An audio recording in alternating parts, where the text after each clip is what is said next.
안녕하세요, 여러분. 굿모닝 행정을 진행하는 여러분의 영디 최영입니다.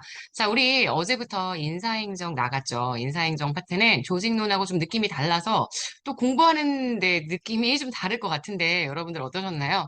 조직론이 좀 까다로운 개념들이 많으면 인사는 일단 내용 자체는 그렇게 어렵지 않습니다. 다만 암기할 게 워낙 많죠. 그래서 암기, 법령 뭐 이런 거 보는 거에 스트레스 많이 받으실 것 같은데 우리 항상 얘기했지만 기본 개념반 수업은 내용을 이해하고 체계를 잡는 거에 포인트를 두시고 내용을 정리해 주시면 될 것 같습니다. 오늘은 인사행정의 기초적인 이론들이 어떻게 움직였는지 이런 것들의 흐름을 쭉 볼 거예요.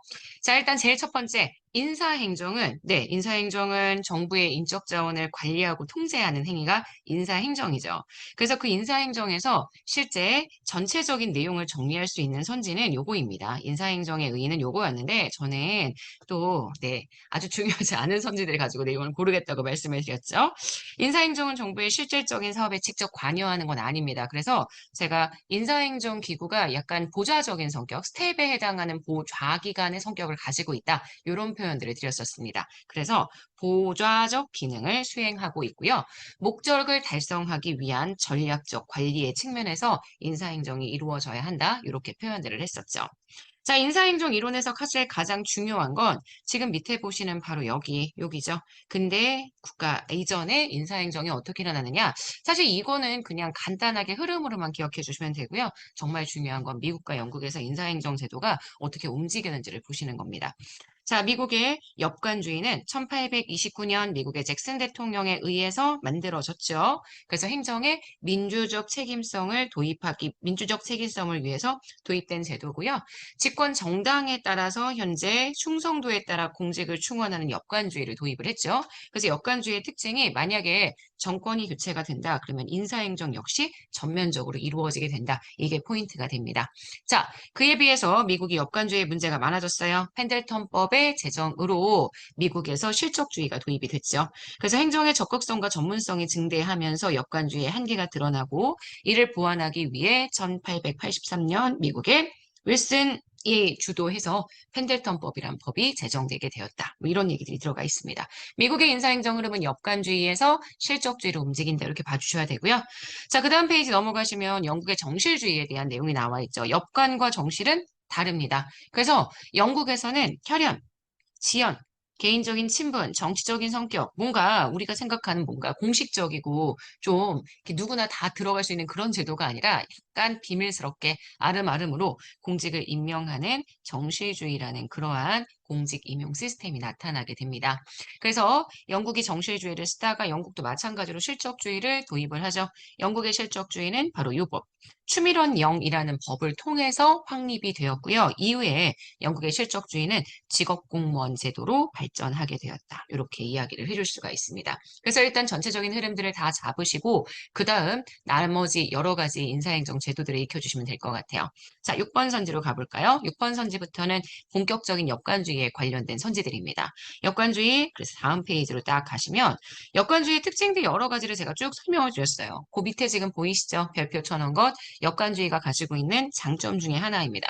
국민의 선택을 받은 집권당의 관료가 예속되죠. 그래서 관료가 국민에 대한 대응성을 굉장히 높게 생각합니다. 왜냐하면 국민들에게 잘 보여야 다음 선거에서 승리해서 우리의 정당이 다시 집권을 할 수가 있기 때문에.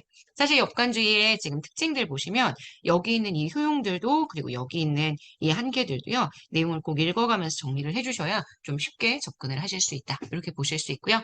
자, 그 다음 실적주의 갈까요? 실적주의는 정말 실적으로 사람을 뽑는 그러한 시스템입니다. 그래서 실적주의의 가장 큰 특징이 모든 국민들 정치적인 색깔과 상관없이 누구나 시험을 볼 수 있습니다. 우리가 공개, 경쟁, 채용 시험이라고 표현을 하죠. 그래서 누구나 공무원이 될 수 있는 기회가 공평하게 부여될 수 있다는 게 특징이 된다. 이렇게 보시면 되고요. 그래서 이 실적주의는 일단 시험을 통해 사람을 선발하는 거고요. 지금 여기서 나오는 이 시험을 통해 사람을 선발하는 제도 이외의 나머지 것들은 미국식의 실적주의 내용과 상당히 많이 연결이 되게 됩니다. 자, 이 실적주의 다음에 등장했던 게 바로 직업공무원제입니다. 사실 직업공무원제는 실적주의 때문에 등장을 한 건 아니라고 제가 말씀을 드렸죠. 실적주의 때문에 직업공무원제가 등장을 한 게 아니라 직업공무원제는 본래 절대 군주 국가부터 있었습니다. 대규모의 군사력을 유지하기 위해 여기 나와 있어요. 관료 조직이 필요했던 절대 군주 국가에서부터 이 직업공무원 제도라는 이러한 인사 형태가 발달을 했죠. 그래서 절대 군주국 제가 여기다가 지금 빈칸을 채워놨고요.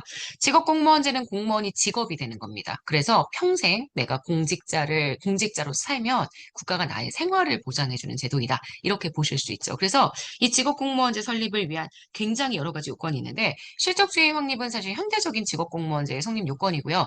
본래 직업공무원제라고 이야기를 해주게 되면 제일 중요한 게 바로 보수입니다. 그래서 능력에 지금 민간 부문과 대비한 균형적인 형태의 보수가 나타나야 하고 보수가 지급되어야 하고 재직 중 다른 거 생각하지 않고 안심하고 공직에 종사할 수 있으려면 퇴직 이후에도 이 사람이 먹고 살 수 있는 대책을 국가가 마련해 줘야 합니다. 연금 제도의 확립이 나타나게 되죠.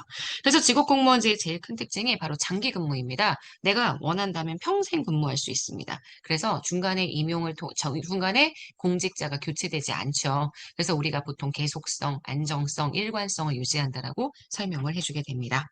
자, 그래서 지금 보시는, 네, 저희 직업공무원제의 특징들, 그 다음 장점, 단점까지 쭉 내용들이 들어가 있고요. 요것도 눈여겨서 봐주셔야 돼요. 직업공무원제와 실적주의 두 개 비교해서 보는 것 수업 시간에 굉장히 자세하게 해드렸던 거 기억하시죠? 자, 그러면 그 다음 대표관료제에 대한 내용으로 들어갈까요?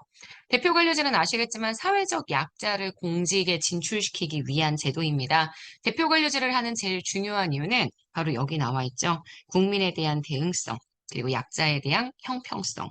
행정국가 시기에 관료 집단에 사회적 약자들이 진출하게끔 만들어서 국민에 대한 대응성, 약자에 대한 형평성을 높이고자 하는 취지가 제일 크다라고 얘기할 수 있고요.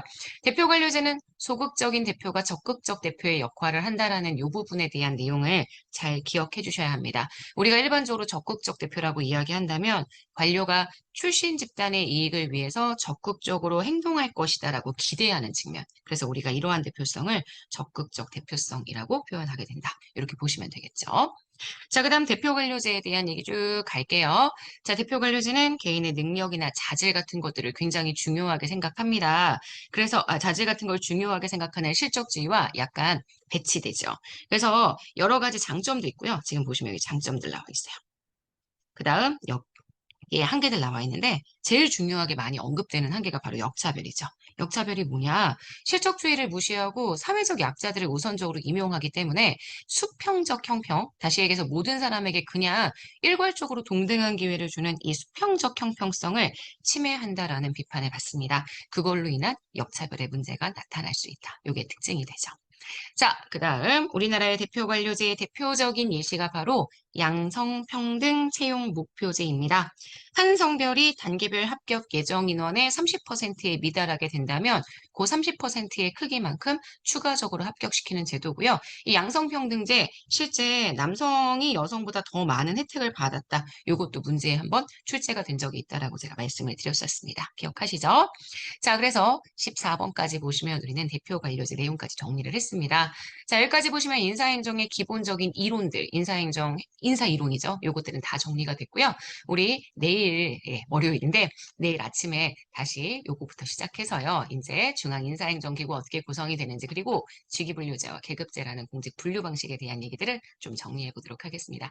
여러분, 오늘 일요일입니다. 일요일 되게 지치고 공부하기 싫고 막 덥고 막 짜증나고 이럴 거예요. 하지만 그럼에도 불구하고 열심히 하셔야 합니다. 오늘 하루 정말 여러분 거예요. 우리 힘냅시다. 내일 아침에 다시 만날게요. 여러분, 안녕.